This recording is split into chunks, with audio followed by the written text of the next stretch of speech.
Party के अध्यक्ष का यह वक्तव्य भी कि सरकार ने 100 करोड़ की घोषणा की थी, मुझे लगता है कि उनको बयान थोड़ा पढ़ना चाहिए। ये लोग 12 बजे सो करके उठने वाले लोग हैं।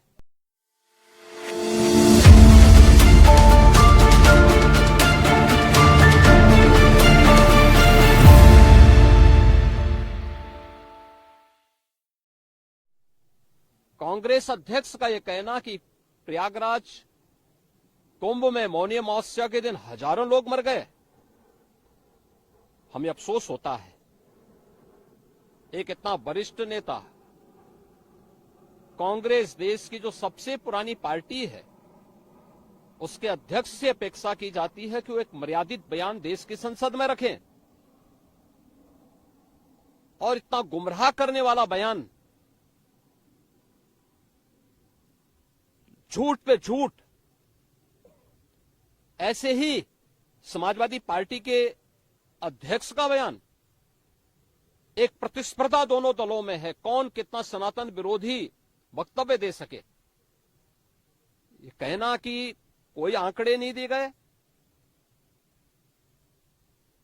यहां से प्रशासन से जो बयान जो आंकड़े दिए गए, उन आंकड़ों को मैंने भी सबके सामने रखा। घटना दुखद थी, हर व्यक्ति दुखित था, और जितने क्विक रिस्पांस से मेला प्रशासन, police, NDRF, SDRF, civil defence, इन सब ने मिलकर के घायलों को हॉस्पिटल पहुंचाने का काम किया, अपने आप में एक मिसाल है।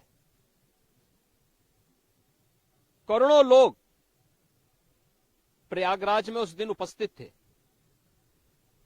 ये दोनों दल चाहते थे और सनातन धर्म विरोधी चाहते थे कि बड़ा हादसा हो जाए। हमारी पहली प्राथमिकता थी कि किसी भी स्थिति में इसको हम जीरो हादसे तक लेके जाएं, लेकिन दुर्भाग्यपूर्ण तरीके से एक घटना घटित हुई। लेकिन जितने क्विक रिस्पांस से प्रशासन ने और सभी संबंधित संस्थाओं ने कार्य लेकर के उन्हें हॉस्पिटलाइज किया, उसमें कुछ लोग उस हादसे के शिकार हुए, वह दुखद है। उन सभी परिवारों के प्रति हम लोगों ने अपनी संवेदना भी व्यक्त की और उसके लिए कुछ आर्थिक मुआवजा भी घोषित किया। यद्यपि किसी व्यक्ति की कमी मुआवजे से नहीं हो सकती, लेकिन तब भी हम लोगों ने एक प्रयास किया। घायलों का प्रॉपर उपचार कराया। वे सभी घायल आज भी कुछ प्रयागराज मेडिकल कॉलेज में हैं, बाकी अपने परिवार के सदस्यों के साथ चले गए हैं। मैंने भी, मेरे साथ मेरे मंत्रियों ने भी, प्रशासन ने भी, प्रदेश के मुख्य सचिव ने भी, प्रदेश के डीजीपी ने भी उन सभी लोगों से मुलाकात की थी। और मैं तो देखकर बहुत चौंक था कि जो लोग प्रयागराज मेडिकल कॉलेज में भर्ती थे, जब मेरी उनसे बातचीत हो रही थी, तो उनमें से सभी लोग ये कहा, उनके द्वारा कहा जा रहा, साहब व्यवस्था में खामी नहीं, लेकिन हमारी किस्मत है या फिर ऐसी स्थिति पैदा हुई।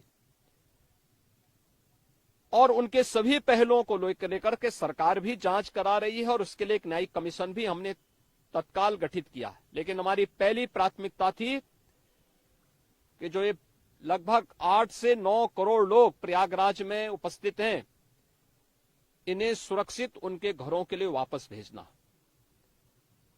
इन दोनों दलों और सनातन धर्म विरोधी उन सभी लोगों के वक्तव्य, जो लोग ये गुमराह करने वाले वक्तव्य दे रहे हैं कि लाखों लोगों ने स्नान नहीं किया, सरासर गुमराह करने वाला है।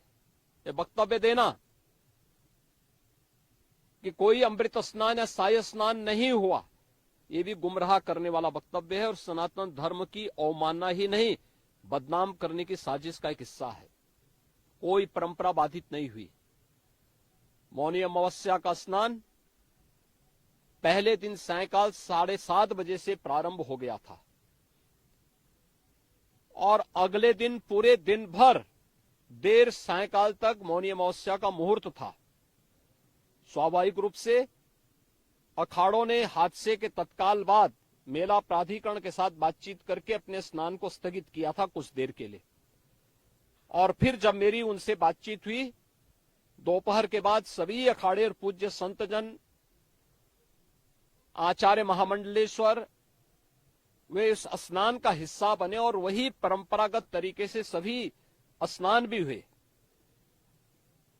इस महाकुंभ में 3 अमृत स्नान थे, मकर संक्रांति, मौनी अमावस्या और बसंत पंचमी।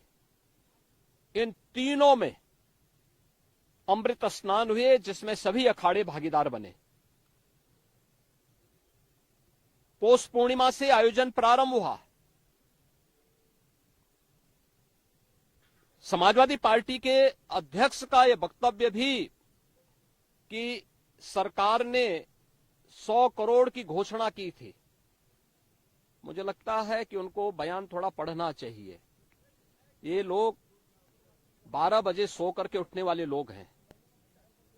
कार्यालय स्टाफ जिस प्रकार का इन्हें नोट बना करके देता है, ये उस प्रकार का वक्तव्य बना करके सामने प्रस्तुत करते हैं और फिर उसके अनुसार उसको लीडर के रूप में नहीं बल्कि एक रीडर के रूप में सबके सामने उस वक्तव्य को पढ़ करके अपनी जगहसाई करते हैं और राजनेताओं की भी जगहसाई करते हैं।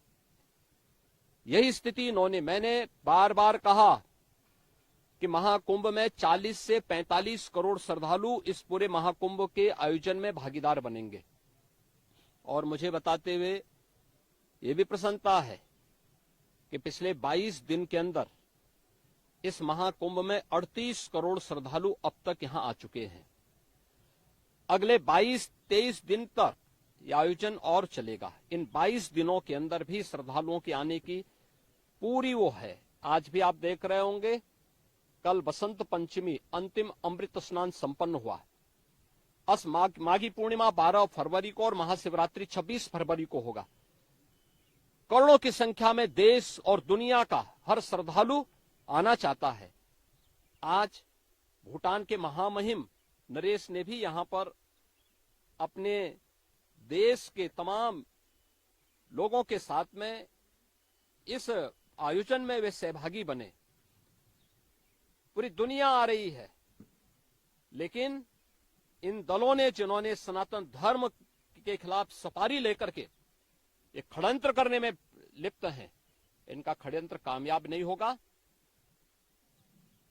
29 जनवरी के हादसे की तह में हम लोग जाएंगे, षड्यंत्रकारियों को बेनकाब करेंगे और उन्हें सजा कैसे दिलाई जाती है यह आपने उत्तर प्रदेश के अंदर पिछले 8 वर्ष के अंदर देखा होगा। आगे भी आप इसको देखते रहिए।